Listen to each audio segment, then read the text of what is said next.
소명을 바다도 감당 못해 별보다 우리의 맘에 드신 주님의 사랑 난 믿네 주 여기에 계시네 세상 모든 것 다 변하네 주의 성령이 임할 때 할렐루야 난 믿네 주 여기에 계시네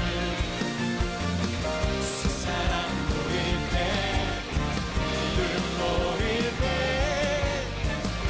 주의 난 믿네 그분 여기에 난 믿네 난 믿네 주 여기에 계시네 정말 믿으세요? 세상 모든 것 다 변해 내 아픔과 슬픔도 다 변하여 기쁨 되게 하실 것입니다 난 믿네 주 여기에 계시네 주의 사랑 보일 때 믿음 보일 때 주의 난 믿네 우리 한 번만 더 고백합시다 난 믿네 난 믿네 주님 여기에 계시네 세상 모든 것 다 변하네 주의 성령이 임할 때 난 믿네 여기에 계시네 세상 보일 때 믿음 보일 때 주의 난 믿네 그분 여기에 계시네 그분 여기에 계시네 우리 성령 하나님 우리와 함께 여기에 계시네 할렐루야 할렐루야 아멘 아멘 아멘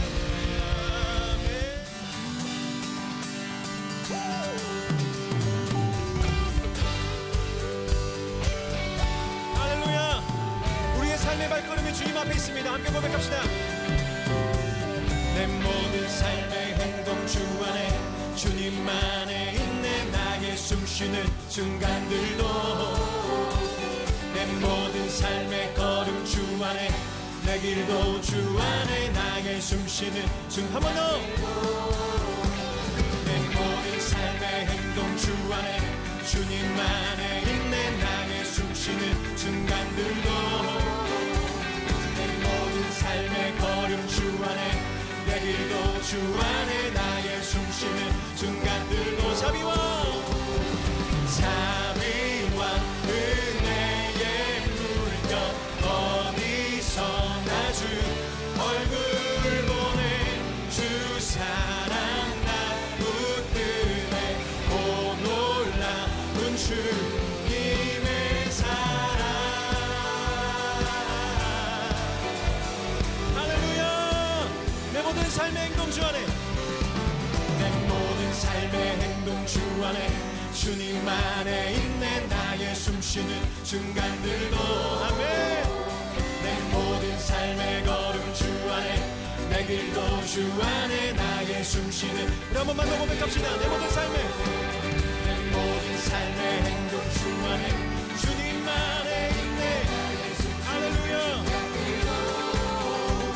내 모든 삶의 걸음 주 안에 주님 안에 나의 숨쉬는 순간들 자비와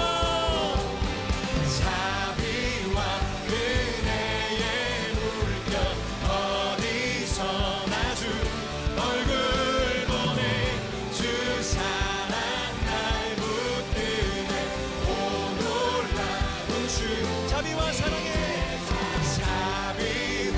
은혜의 물결 어디서나 주 얼굴 보내 날 붙드네 오 놀라운 한 번 더 자비와 사랑의 물결 은혜의 물결 어디서나 주 얼굴 보내 날 붙드네 오 놀라운 주님의 사랑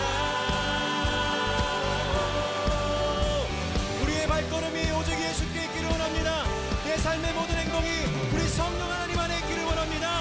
할렐루야. 우리 함께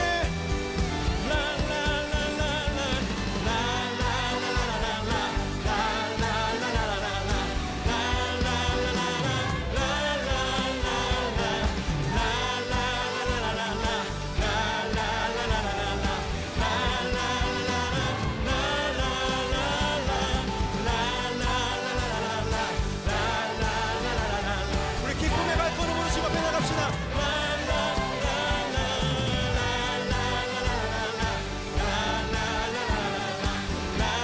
우리 목소리를 높여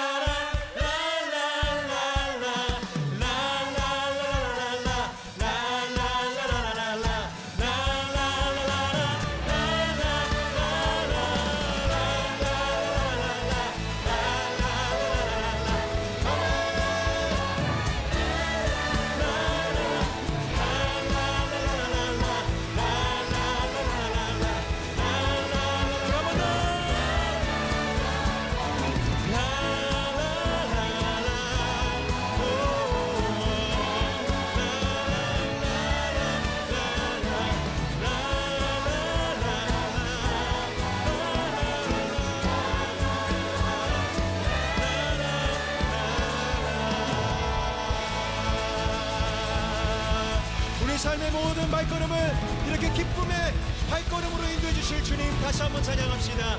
할렐루야. 예.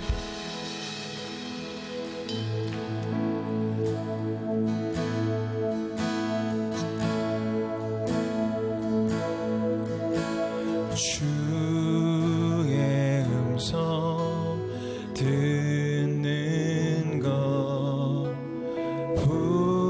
분명하지 않아도 언제나 응답하시네.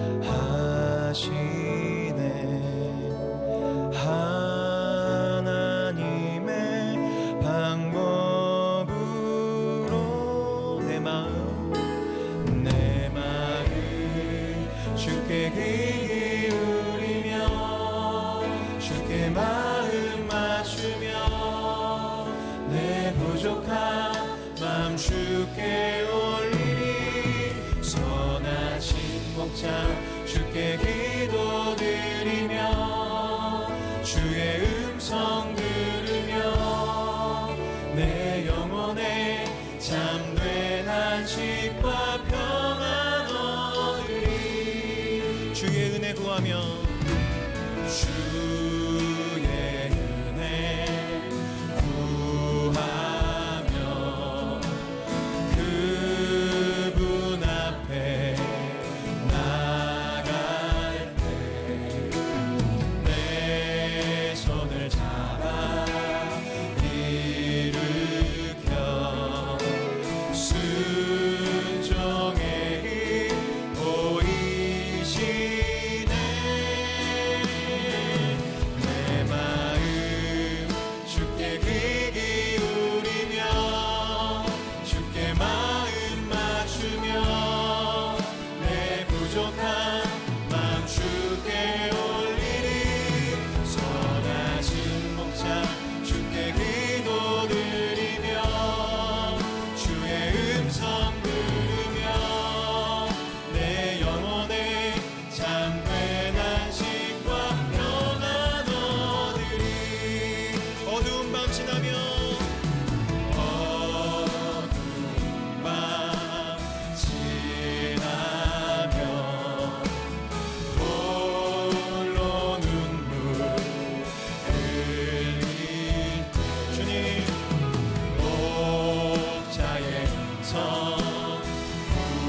가장 지혜로운 방법입니다. 여러분, 믿니나 주님만 나의 선하신 목자 되시니 온 마음을 다해 주를 나의 길 오직 그가 하시나니 나의 길 오직 주님만 하시오니 나의 삶 주께 감사합니다.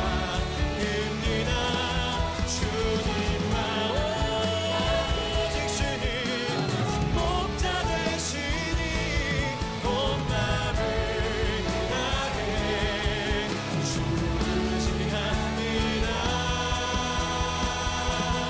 내 마음 주께 기울이며 주께 마음 맞추며 내 부족한 마음 주께 올리니 선하신 목자 주께 기도드리며 주의 음성 들으며 내 영혼의 담대한 직과 평안도 우리 한번 더 고백합시다. 내 마음 주께 주께 기울이며 주께 마음 맞추며 내 부족한 마음 주께 올리니 선하신 목자 주께 기도드립니다.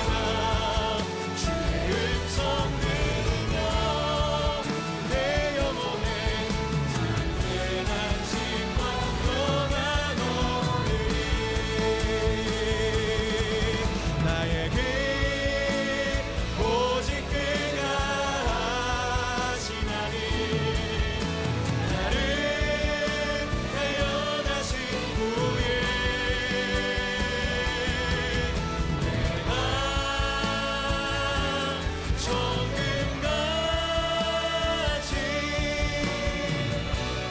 나오. 우리 두 손을 높이 들고 나의 길 오직 그가 하시나니 나의 길 오직 그가 아멘. 나를 태어나신 후에 내가 정금같이 나오. 우리 마지막으로 한 번만 더 간절하게 주님 앞에 고백합시다. 나의 길 오직 그가 하시나니 나를 태어나신 후에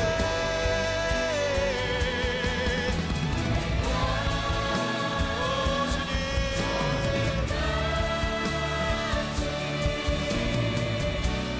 나오리. 내가 정금같이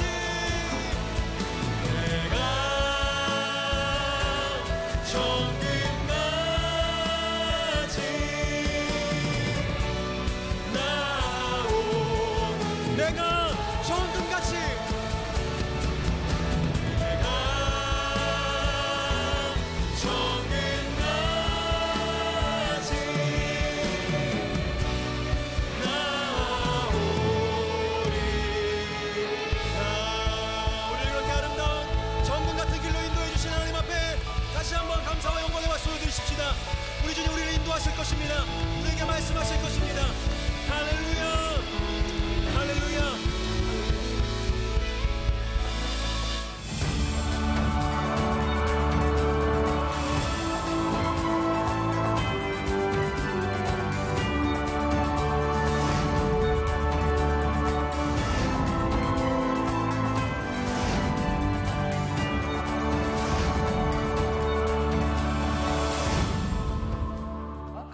자, 계속해서 성령에 대한 말씀을 나누고 있습니다. 오늘 성령님께 묻다라고 하는 제목으로 말씀을 나누려고 하는데 제가 오늘 2부, 3부 때도 그랬는데 날씨가 덥고 졸리기 때문에 제가 이렇게 가만히 서서 하면 여러분들 잠에 빠져들지 몰라서 많이 움직이려고 그래요.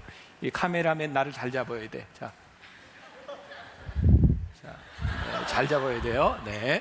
여러분들 저를 잘 따라오면서 이렇게 더위에 지지 않도록 먼저 시로 하나 좀 시작을 해보려고 그래요. 로버트 프로스트라고 하는 사람이 쓴 가지 않은 길이라고 하는 시인데, 말씀을 준비하다 보게 되었는데 시 내용이 너무 좋아서 뭐 좀 백뮤직 되겠어요? 네.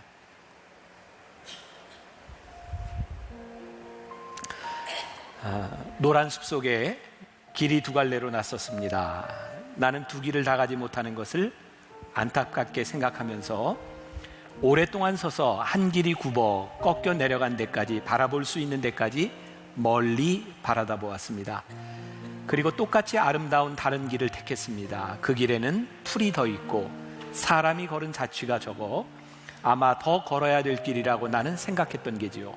그 길을 걸음으로 그 길도 거의 같아질 것이지만 그날 아침 두 길에는 낙엽을 밟은 자취는 없었습니다. 나는 다음 날을 위하여 한 길은 남겨두었습니다. 길은 길에 연하여 끝없으므로 내가 다시 돌아올 것을 의심하면서 훗날에 나는 어디선가 한숨을 쉬며 이야기할 것입니다. 숲속에 두 갈래 길이 있었다고, 나는 사람이 적게 간 길을 택하였다고, 그리고 그것 때문에 모든 것이 달라졌다고. 가지 않은 길이라고 하는 시입니다. 우리의 인생에는요, 여러분 특히 젊은이들, 여러분들이 살아가는 삶에는 아마 더 많은 선택의 길들이 있을 거예요. 아마 이 길을 가면 이 길을 못 갈지도 몰라요. 우리들이 흔히 생각하기에 내가 이 길을 갔다가 돌아와서 가지라고 생각하지만 또 그게 뜻대로 되는 일은 아니에요. 그래서 우리들의 삶은 늘 그 선택을 앞에 두고 기회의 문을 가지고 있어요. 그런데 우리들에게 기회만 있는 것이 아니라 내가 이 길을 선택하고 나면 이 길을 가지 못한 것 때문에 후회가 남을 수도 있어요. 특히 이제 여러분들 젊은 세대에는 어떤 학교, 어떤 직장, 결혼이라고 하는 문제들을 가지고 아주 중요한 결정의 시기를 남겨두고 있죠. 결혼에 대해서 누가 이야기할 때 남자들은 많은 여자들 중에 한 여자를 선택하는 것이라 그러죠. 여자는 많은 남자들을 포기하고 한 남자를 택하는 것. 그러니까 남자는 선택하고 여자는 포기하는 것. 그게 결혼이라는 이야기를 합니다. 근데 여러분들이 결혼을 하고 살아가며 10년, 20년 후에 후회하지 않을 수 있을까? 우리들의 삶에는 이런 기대와 후회라고 하는 것들이 늘 공존하고 있는 거예요. 그러면은 우리들이 인생을 성공적으로 살았다, 어떤 삶을 우리들이 성공이라고 이야기할 수 있을까요? 아마 조금 덜 후회할 수 있는 일을 만드는 일이 아닐까. 내가 오늘 성령님께 묻다라고 하는 제목으로 여러분들과 함께 말씀을 나누려고 하는 것 중에 하나가, 우리들의 삶을 후회하지 않도록 우리들이 진지하게 하나님 앞에 묻는, 또 성령님의 인도하심을 바라는 것이 우리들에게 필요하겠다는 생각이 들었어요. 오늘 본문 말씀을 보면 어쩌면 좀 이해하기 힘든 말씀이기도 합니다. 다시 한번 볼까요? 여러분들이 아까 정신줄을 놓고 읽은 것 같아서 다시 한번 봅시다. 똑같이 한 목소리로 시작. 자, 시작.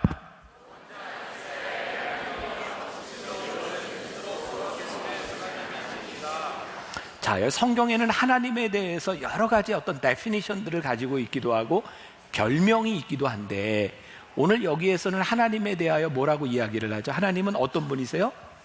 숨어 계신 분이에요. 근데 그분이 어떤 분이라고 얘기해요? 구원자라고 이야기를 합니다. 이사야가 이스라엘 백성들과 함께 고백하는 하나님은 구원자이신데 하나님은 숨어 계시는 거예요. 여러분, 하나님이 숨어 계시는 이유는 무엇일까요? 이유가 뭘까요? 오늘 그 이유에 아주 중요한 오늘 말씀의 단서가 있어요. 하나님이 우리로 하여금 하나님을 찾지 못하도록 숨어 계신 것일까? 여러분들 세대에는 혹시 어렸을 때 숨바꼭질 이런 거 해봤어요? 이렇게 술래가 꼭꼭 숨어라, 머리카락 보일라, 꼭꼭 숨어라, 머리카락 보일라, 이렇게 하고 한참 세고 나서 이렇게 찾는 거죠.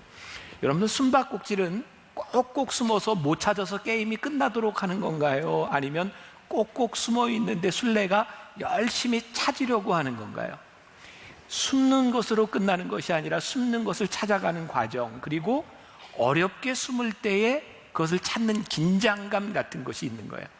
저는 이렇게 말씀을 준비하다가 숨어 계신 하나님, 그러면서 나에게 떠오른 이미지가 숨바꼭질 같다. 하나님께서 숨어 계시다, 이 말은 너희들이 나를 못 찾는다 이런 말이 아니라 숨어 있는 나를 찾아보아라. 이 말 가운데는 조금 다르게 설명한다면 우리들의 삶에서 하나님을 진지하게 생각해 보아라, 이런 의미가 이 속에 달려 있는 것 같아요. 왜 우리는 하나님을 찾고 성령님께 물어야 할까요? 자, 요한복음 14장 26절 우리 같이 한번 봉독해 봅시다. 시작. 보혜사 곧 아버지께서 내 이름으로 보내실 성령, 그가 너희에게 모든 것을 가르치고 내가 너희에게 말한 모든 것을 생각나게 하리라. 자, 보혜사 성령님을 우리들에게 보내신다고 했는데 그가 너희에게 어떻게 한대? 모든 것을 가르치신대요. 그리고 또 너희에게 말한 모든 것을 어떻게? 생각나게 하신대요. 자, 우리가 성경을 믿는다면, 우리가 하나님을 믿는다면 이 말씀은 우리들에게 아주 중요한 거예요. 성령님께서 우리들에게 약속하신 것이기 때문에, 우리들을 가르치시고 생각나게 하신다고 말씀하셨기 때문에 우리들이 성령님께 묻는 것은 우리 인생에서 아주 중요한 일이에요. 여러분들에게 이런 도전이 될 도전적인 질문일 거예요. 여러분들의 인생의 가장 중요한 시기들, 지금 여러분들이 생각하는 인생의 중요한 시기들이라는 것은 때마다 다 틀릴지 몰라요. 근데 중요한 것은 그 여러분들의 인생의 중요한 그 시기 가운데서 여러분들이 무엇을 묻느냐는 거예요. 진지하게 하나님 앞에서 무엇을 묻는가. 우리들의 삶에는 하나님께 우리들의 인생을 물어야 될 순간들이 있습니다. 이건 제 개인적인 생각인데 말씀을 준비하다가 두 가지를 생각해 봤어요. 하나는 우리의 삶이 순조로울 때 하나님께 물어야 하는 순간이다. 참 신기하죠. 사람은요, 인생이 잘 풀리잖아요. 하나님의 은혜로 잘 풀린다고 고백을 하지만 인생이 잘 풀리게 되면 하나님께 묻지 않습니다. 참 신기해요. 성경에 나오는 이스라엘 백성을 보면 그들이 광야 가운데서 고생하다가 가나안 땅에 들어가게 되는데, 가나안 땅에 들어가는 과정에서 요단강도 건너야 돼요. 하나님께서 할례를 받으라고 했고 여리고성을 치는 이 모든 과정 가운데서 그들은 하나님의 지시를 받아요. 하나님의 인도하심을 받아요. 모든 것들이 너무너무 순조롭게 잘 풀어졌어요. 근데 그들이 정말 잘 나갈 때 아이성이라고 하는 작은 성 전투를 앞에 놓고 그들은 하나님께 묻지 않습니다. 왜냐하면 너무 잘 나갔어요. 여호수아 9장으로 나오는 이런 일련의 사건들 가운데 또 여호수아 9장에 보면 이스라엘 백성들이 가나안 땅에 다 들어갔는데 하나님께서 이스라엘 백성에게 명령한 게 있었어요. 너희들이 그 땅에 들어가면 우상들을 다 제하라, 진멸하라 그랬어요. 근데 어느 날 나그네 복장을 한 사람들이 여호수아에게 찾아와서 이야기하는 거예요. 우리가 저 멀리서 왔는데 우리들이 당신들의 종이 되겠습니다. 우리들을 그냥 하인으로 쓰시고 우리를 죽이지 말아주세요. 그런 이야기를 듣고 여호수아가 오케이를 합니다. 그런데 성경 여호수아 9장 14절에 보면 이런 일이 있고 난 후에 이런 말씀이 있어요. 우리가 그들의 양식을 취하고는 어떻게 할지를 어떻게?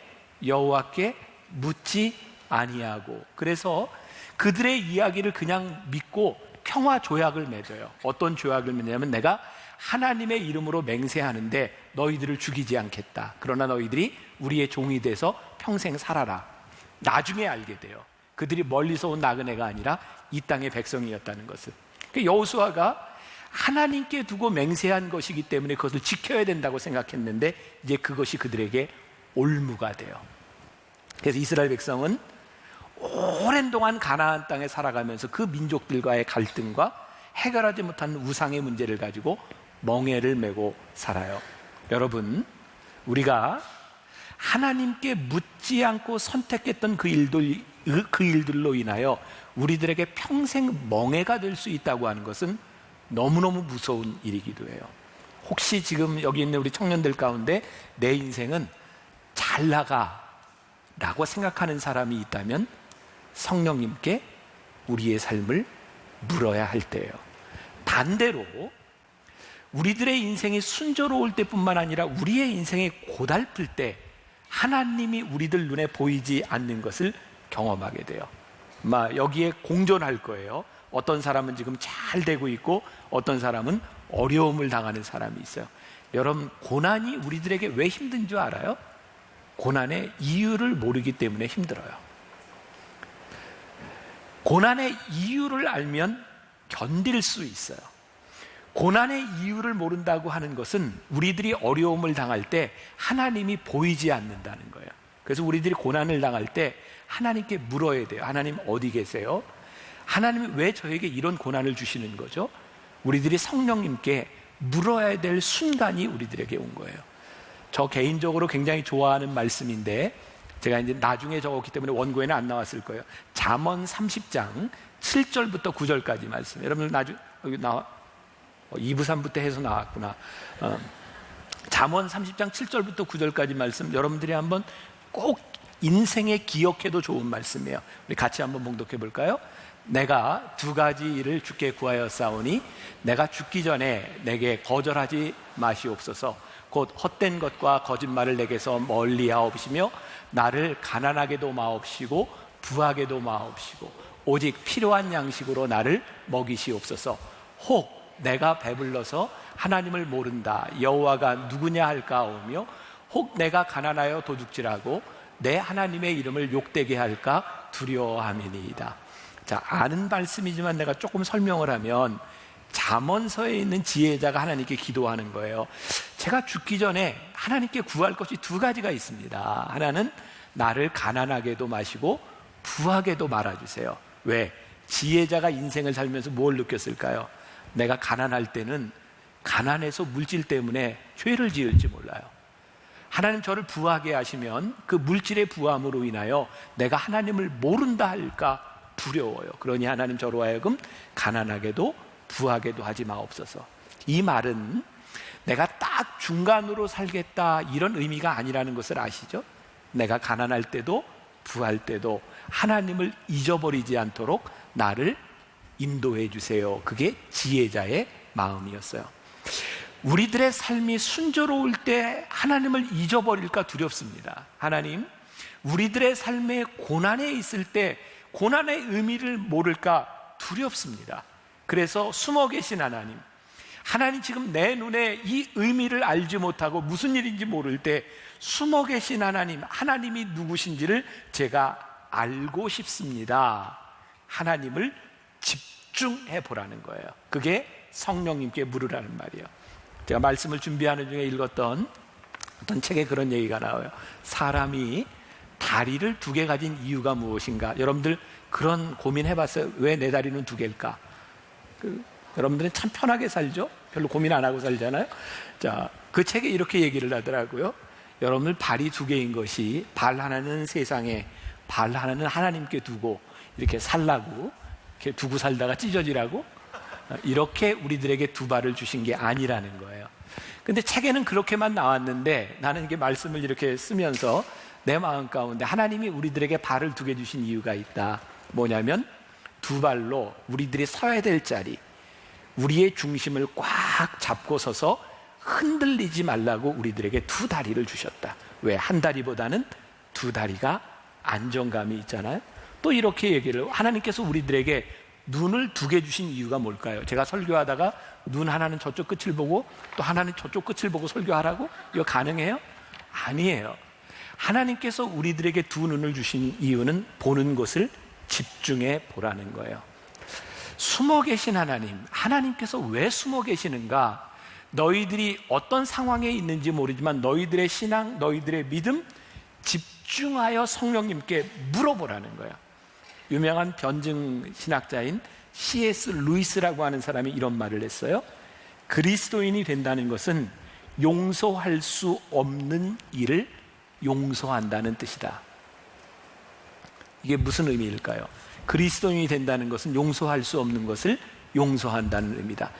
우리가 그리스도인이라는 것을 생각하지 않으면 용서할 수 없는 일이에요. 그런데 내가 그리스도인이 된다고 하는 것은 내가 가지고 있는 것이 아니라 하나님께서 우리들에게 주시는 생각이 있다는 거예요. 내가 그리스도인이 된다고 하는 것은 우리들이 하나님 앞에 우리 인생의 문제를 묻는다는 거예요. 우리 인생의 답을 하나님께로부터 우리들이 찾는다는 거예요. 아마 우리 청년들도 어렸을 때부터 신앙생활을 한 사람들, 오늘 예배드리는 여러분들의 마음 가운데 동일한 소원이 있을 거예요. 우리 이런 표현 잘 하죠. 저 성령님과 동행하고 싶어요. 이게 무슨 의미일까요? 성령님과 함께 걷고 싶어요. 우리들이 또 이런 표현도 있습니다. 나는 성령님의 임재를 느끼고 싶어요. 성령님이 나와 함께하고 있다는 것을 느끼고 싶다는 거죠. 저는 목사니까 여러분들보다 어쩌면 성령님과 조금 더 친하지 않을까요? 그렇지. 아니에요? 아마 여러분들보다는 성령님과 친할 기회가 더 많지 않겠어요? 여러분들이 세상의 일에 많이 바쁠 때 저는 세상 일보다는 교회와 관계된 혹은 말씀에 관계된 일을 더 많이 하지 않겠어요? 그러니까 객관적으로 여러분들과 비교한다면 어쩌면 저는 성령님의 임재를 여러분들보다 더 경험할 수 있는 기회가 많을지 몰라요. 그런데 말씀을 준비하면서 나 자신을 보니까, 그러면 제가 매주 설교하잖아요. 내가 얼마나 많이 설교를 하겠어요. 근데 제가 성령님의 임재를 느끼며 설교 준비를 하고 이 설교를 하는 일들이 얼마나 될까요? 저는 개인적으로 소위 그냥 세상 말로 얘기해서 설교를 잘하면 설교 히트를 쳤다 이렇게 표현할 수 있을 것 같은데, 내가 설교를 잘해서 히트를 쳤다라고 느끼는 게 한 달에 한 번도 안 되는 것 같아요. 세상적인 표현으로 썼을 때 나 스스로 나 오늘 설교가 너무 좋았어, 이런 느낌이 한 달에 한 번도 없어요. 그리고 설교 준비를 저는 매주 해요. 그런데 진짜 놀라운 것은요, 설교 준비를 할 때 성령님의 임재를 느끼는 때가 있어요. 그때는 정말 몸에 전율이 와요. 지금도 얘기를 하면 이렇게 막 쫙 전율이 오는데, 설교 준비가 어느 정도로 되냐면, 제가 지금 이렇게 A4로 10장을 쓰잖아요. 딱 앉은 자리에서 움직이지 않고 10장을 다 써요. 놀래주세요. 놀랄 일 아니에요? 그렇지. 굉장하잖아요. 근데 이런 일들이 늘 있으면 좋은데 그렇게 늘 있는 일이 아니라는 거예요. 그러니까 그런 성령님의 임재를 느끼면서 쫙 썼을 때는 정말 내가 기대가 되는 거예요. 근데 그런 일이 늘 있는 게 아니라는 거예요.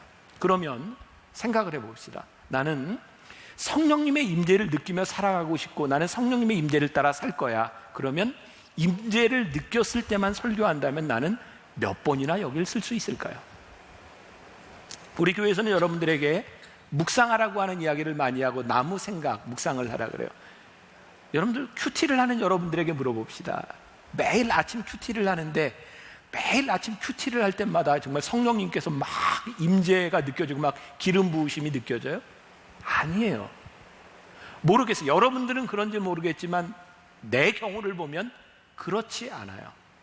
우리들이 성령님의 임재를 느끼고 싶고 성령님의 말씀을 따라 살고 싶습니다라고 하는 이 고백은요, 성령님의 임재가 우리들에게 임했을 때만 내가 무엇을 한다 이런 의미가 아니에요. 적어도 내가 생각할 때는 성령님의 임재를 느끼지 못했을 때 더욱 우리들이 성령님에 대한 갈망과 물음이 필요하다는 거예요. 그리고 사도 바울이 그의 영의 아들 디모데에게 디모데후서 4장 2절에 보면 이렇게 권면하거든요. 때를 얻든지 못 얻든지 항상 힘쓰라. 힘쓰라라고 되어 있어요. 그러니까 여러분들 우리들이 성령님과 동행하고 성령님께 우리들이 무엇을 묻는다라고 하는 것은 적어도 제가 생각할 땐 힘쓰는 일이에요. 우리가 알지 못하고 이해하지 못하는 일들을 알기 위하여 어쩌면 성령님의 임재를 느끼지 못할 때 우리들에게 필요한 것이 믿음이에요. 우리는 조금 반대로 생각하는 것 같아요. 성령 충만해야 우리들이 믿음이 생기고 기도한다고 생각하는데, 사실은 성령님의 임재를 느끼지 못하는 때 우리들이 기도할 필요가 있고 우리들이 더 큰 믿음이 필요한 때죠. 예수님께서 공생의 기간에 십자가에 달려 돌아가시기 전에 제자들을 이렇게 불러서 70명의 제자들을 2명씩 짝지어서 보냈어요. 너희들이 가서 예수의 이름으로 귀신도 쫓아내고 병자들도 고치고. 여러분 참 이게 그냥 생각해 보세요. 아니 예수님이 계시는데 왜 예수님은 제자들을 따로 보내셨을까? 예수님이 같이 가셔도 좋은데. 예수님이 제자들에게 뭘 가르쳐 주고 싶으셨을까요? 얘들아, 내가 너희들과 이렇게 육신으로 함께 있는 것이 아니라 너희들이 나와 떨어져 있어도 너희들의 믿음과 너희들의 기도로 할 수 있어. 우리들의 삶의 문제 한복판에서 우리들이 성령님의 임재를 느끼지 못하고 우리들이 참 힘들어할 때 우리들이 할 수 있고 우리들에게 필요한 게 있어요. 그게 기도고 그것이 우리들의 믿음이라는 거예요. 자, 이제 여러분들이 성령님과 별로 친하지 않다고 생각하고 우리들의 문제가 있다고 생각한다면, 임재를 느끼지 못한다고 생각하면 이제 우리들이 물어야 할 때인 거죠. 자, 그런데 우리들의 삶에 잘못된 물음이 있어요. 자, 이제 아주 중요한 얘기입니다. 내가 조금 더 움직여야 되나 안 움직여도 집중이 되는가? 자, 중요한 얘기 잘 들어, 생각하고 들어야 돼요. 이건 이 켄달이 쓴 책 중에 이런 말이 있어요. 문득 켄터키에 있는 한 목사의 이야기가 떠올랐다. 교회 일로 어려움을 겪고 있던 그는 갑자기 하와이에 있는 한 교회로부터 담임 목사로 와달라고 하는 제의를 받게 되었다. 그 목사는, 여기서부터 중요해요, 부인에게 이렇게 말했다. 여보, 당신은 짐을 싸요. 나는 기도해 볼 테니. 이해가 됐어요?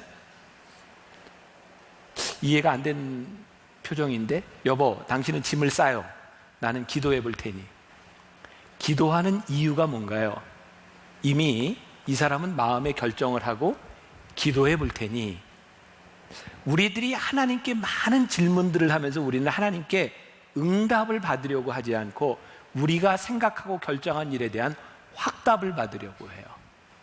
이게 잘못된 질문이다. 여러분들 가만히 여러분들 봐요. 여러분들 기도할 때 여러분들은 응답받기 위해서 기도해요? 아니면 확답을 받기 위해서 기도해요? 여러분, 우리들의 삶에요, 내가 무언가 이득을 취하려고 하면 하나님의 음성을 듣기가 참 힘이 듭니다. 여러분들이 취하려고 하는 이득으로 인하여 여러분들의 마음에 결정이 되어버리면 하나님의 음성은 우리들에게 들리지 않아요. 제가 이 이야기의 책을 보았을 때 나는 이런 질문을 던져보았어요. 그냥 이 이야기를 보면서 문제가 있는 가운데 하와이에 초청을 받은 이 목사님에게 만일 아무 문제가 없는 상황에서 초청을 받았다면 이 목사님은 어떻게 반응했을까? 결국 우리의 반응은 성령님과 관계 있는 것이 아니라 내가 원하는 쪽으로 결정을 하고 기도할 때가 참 많다. 그러니까 우리들이 성령님께 묻는 것은 굉장히 중요한데 잘못된 물음을 던지는 것이 아니라 옳은 물음을 성령님께 던져야 되는 거예요.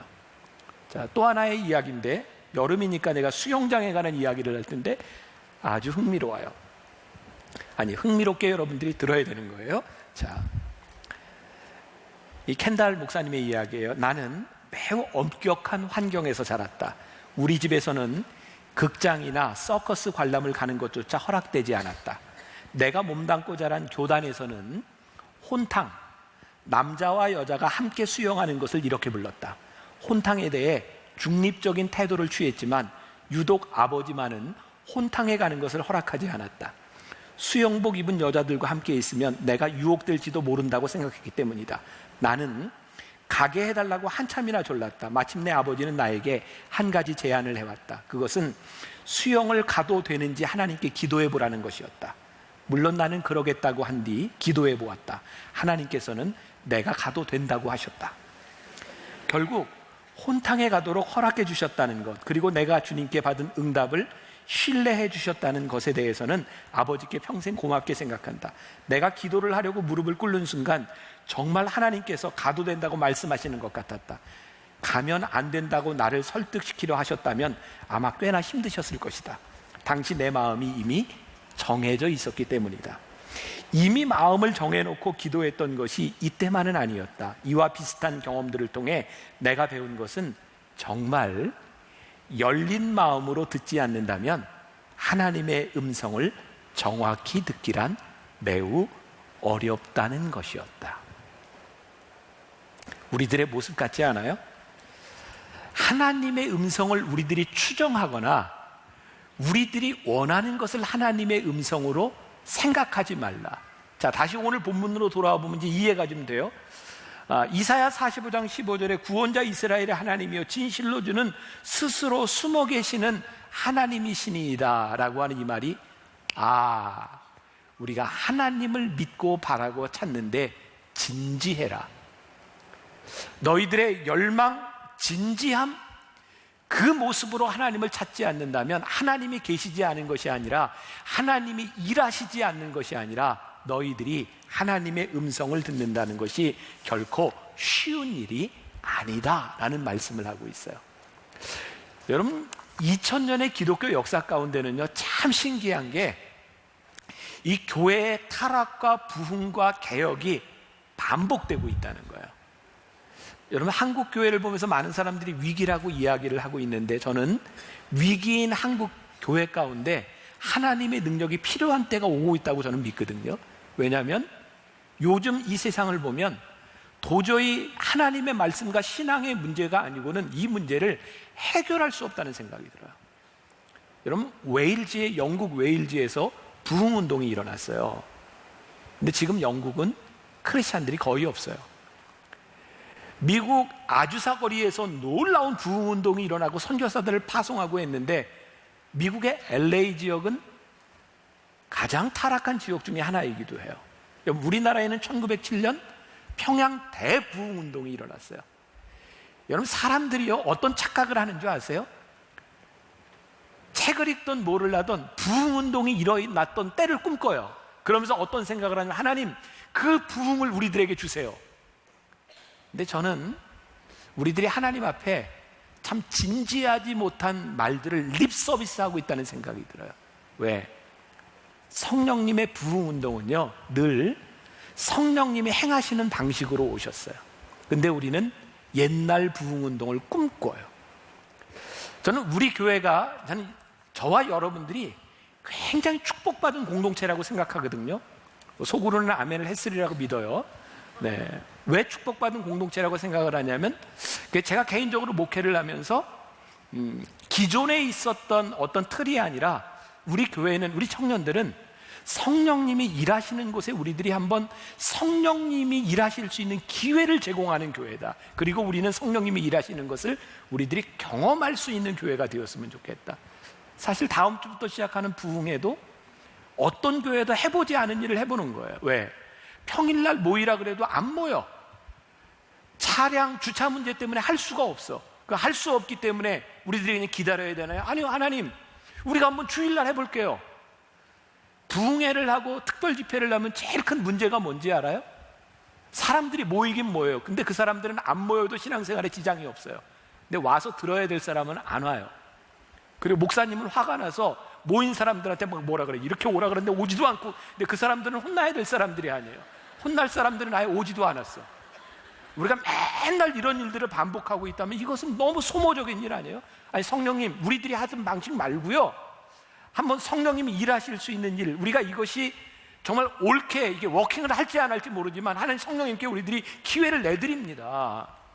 나는 굉장히 귀한 일이고 여러분들이 복받은 공동체에 있다고 저는 믿습니다. 속으로 다 아멘을 한 거죠? 여러분들이 복받은 공동체에 있음을 저는 믿습니다. 한 번 더 해야 될 것 같아요. 여러분들이 축복받은 공동체에 있음을 믿습니다. 우리들이 물어야 할 것, 성령 충만하다고 하는 것, 우리들이 동행한다고 하는 것에 대한 의미를 분명히 알 필요가 있어요. 여기 빌리 그레이엄 목사님에 대한 이야기인데, 어떤 그 장로교회에서 이런 일이 있었대요. 예배 시간에 어떤 사람이 술을 먹고 온 거예요. 그래서 그 교회에서는 그 사람을 징계했습니다.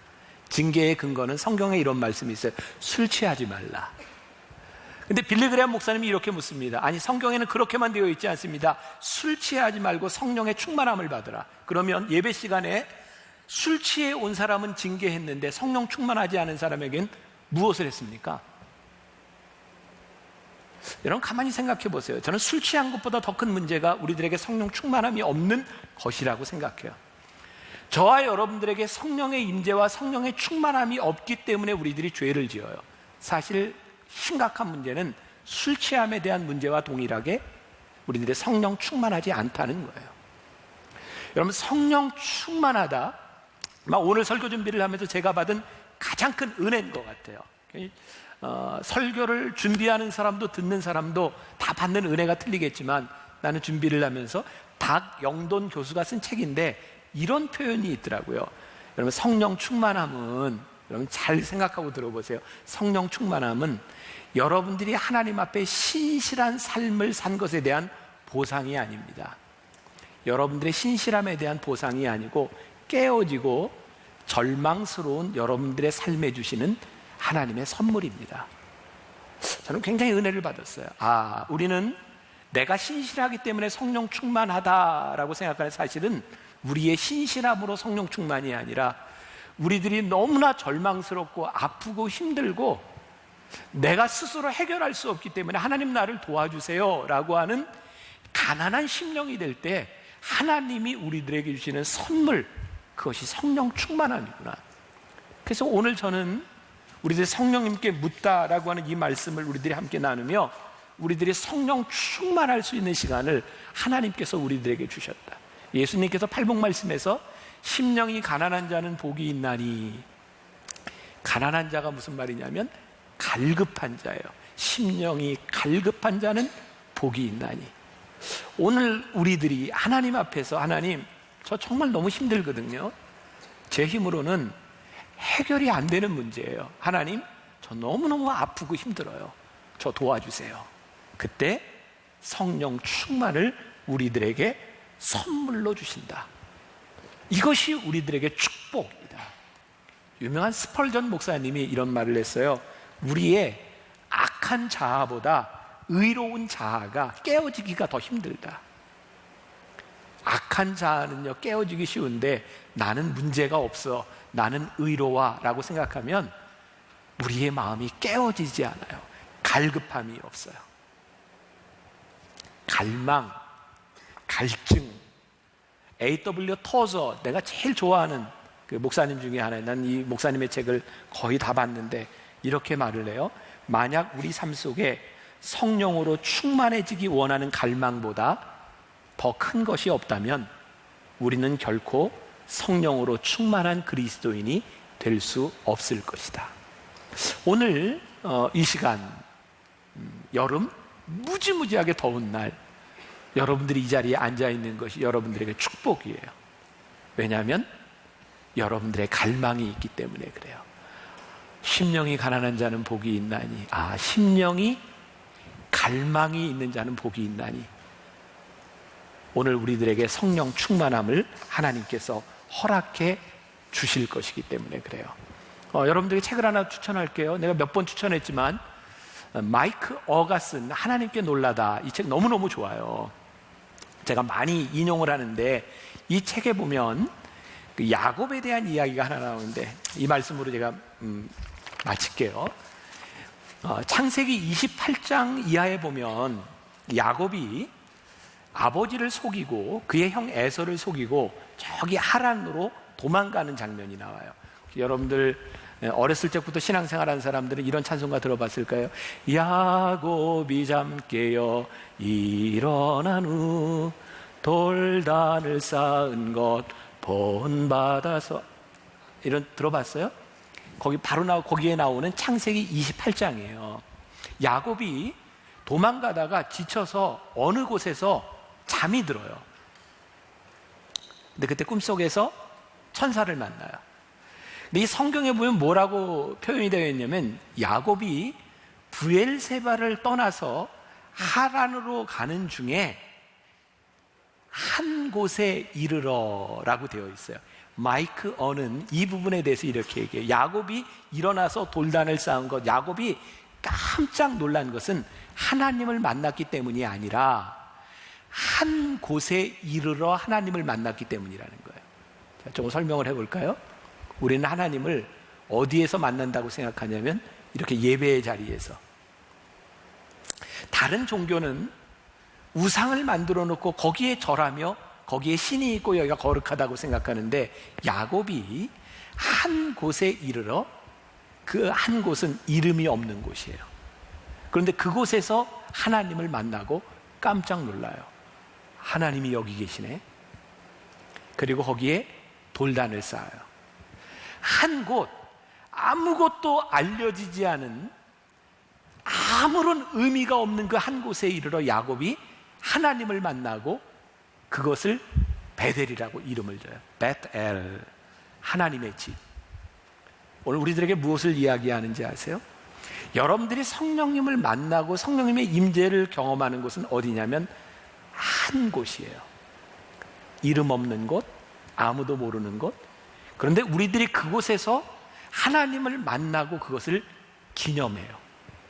그게 우리 신앙이에요. 우리의 믿음. 언제 우리들이 그곳에서 하나님을 만날 수 있을까요? 성령님께 물을 때. 어떤 마음으로? 갈급한 마음으로. 하나님, 제 힘으로 되지 않아요. 그 갈급한 마음에 복이 있나니 하나님께서 우리들에게 주시는 인도하심이 그 가운데 있어요. 여러분들이나 저나 여러분들이 지금 잘 나가고 있든지 문제가 있든지 한 가지 분명한 것은 우리 인생은 누구나 자기의 문제를 가지고 산다는 거예요.